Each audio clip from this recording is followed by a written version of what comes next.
you're promoting EA UFC 2 here, right? Here, I was talking about the Super Bowl. They had me do interview row, whatever, the radio row. I was there for almost 9 hours.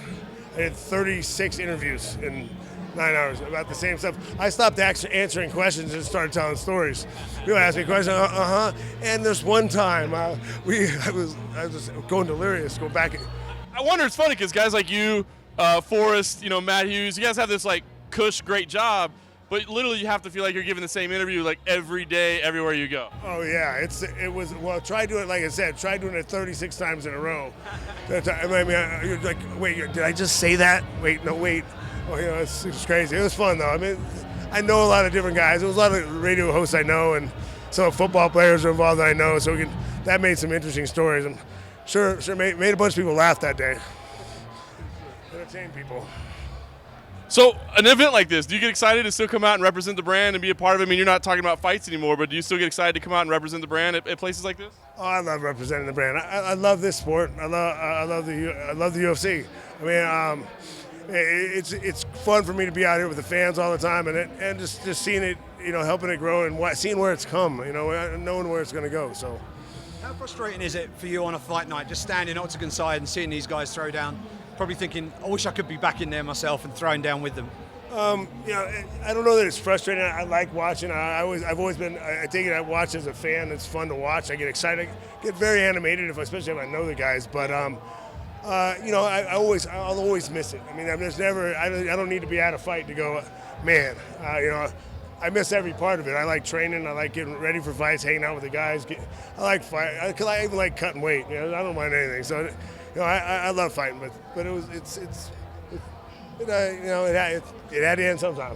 How about now? It seems like theatrics is such a part of the game now, almost like pro wrestling-esque with the talk and things like that. Do you care for that at all? Do you hate that part of it? What do you think? I really don't. I don't like trash talking, but I get it. I mean, I understand. Some guys do. I mean, Conor does a great job of getting in guys' heads. I don't think he's scared Aldo.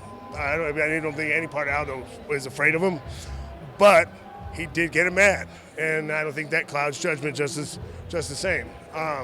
So everyone plays their games different. I'm not much for it. I don't like a lot of trash. But I would have enjoyed. I enjoy going back and forth. I'm a good, I'm good at making comeback. I can handle my own going back and forth. You're gonna pop off at me.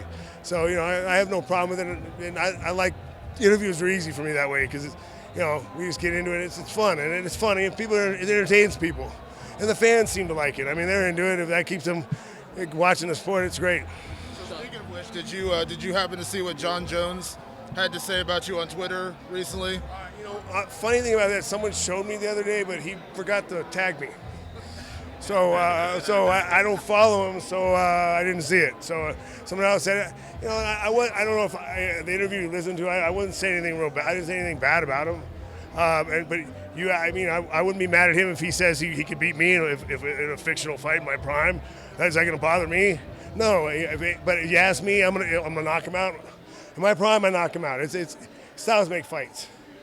I wouldn't have a problem hitting him, and sooner or later he would go down. He doesn't hit hard enough to stop me, and he's not going to out-wrestle me. Sorry. Why do you think he goes back at you like that? Because obviously you've been retired for a bit now. He's still, 27-year-old fighter. It's funny. I don't. Well, the funny thing, he goes back at me. But if you're going to go back at me, tag me. Let me know you're going back at me so I can respond.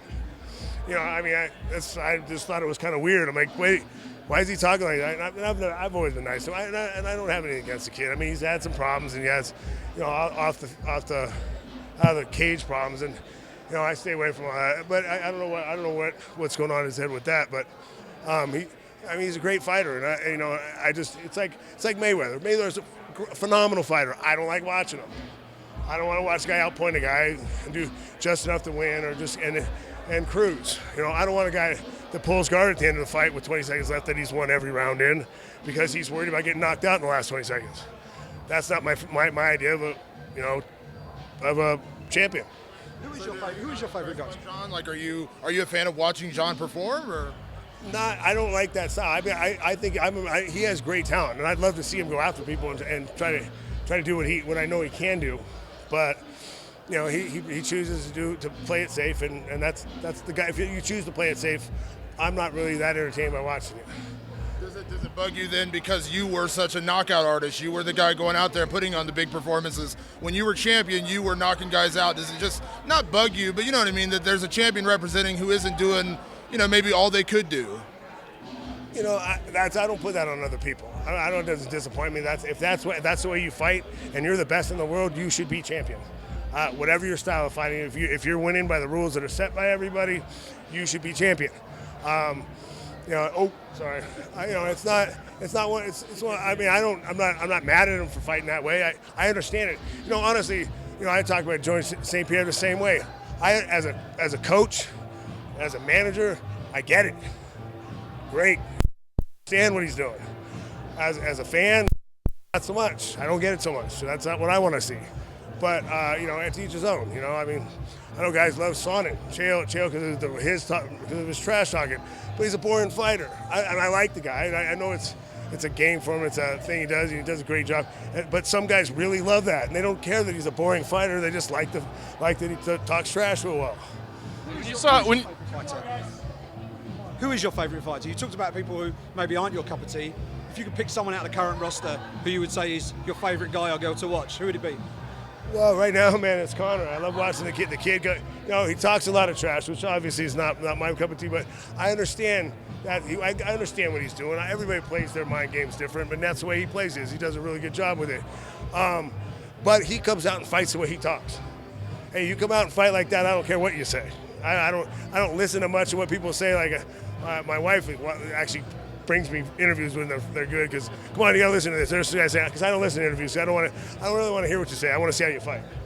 So yeah, I like the way he fights. What did you think about seeing Hoist Gracie, Ken Shamrock, two fellow UFC Hall of Famers, get in a Bellator cage? What did you think about it? My issue with that is it don't make it a main event. I get it. If guys want to see it for nostalgia's sake, you know, you can sell it and it's going to bring in people. Because it's a special fight on a card, real card. Have your real. If you want to be a real league, have a real card, and then you put, you know, that as a special fight because people want to see it. I mean, because then you're getting what you expect. I mean, come on, any real fans aren't expecting to see some fireworks from two guys that have been retired for 10 and should have probably been retired for 15 years. You know, so you know you're not going to see it. You get what you expected, but put it as a main event, it's just kind of embarrassing to me as an organization. I mean, and then don't even get me started with that Dada 5,000. Whatever that guy. Did you see his shadow boxing the day before? His hitting the mitts. The hitting the mitts. Oh my God. Like, what is he doing? I mean, has he trained before? He's ever been in a gym? Has he ever hit a bag? You know, it was terrible. I was like, are they really going to let this guy fight?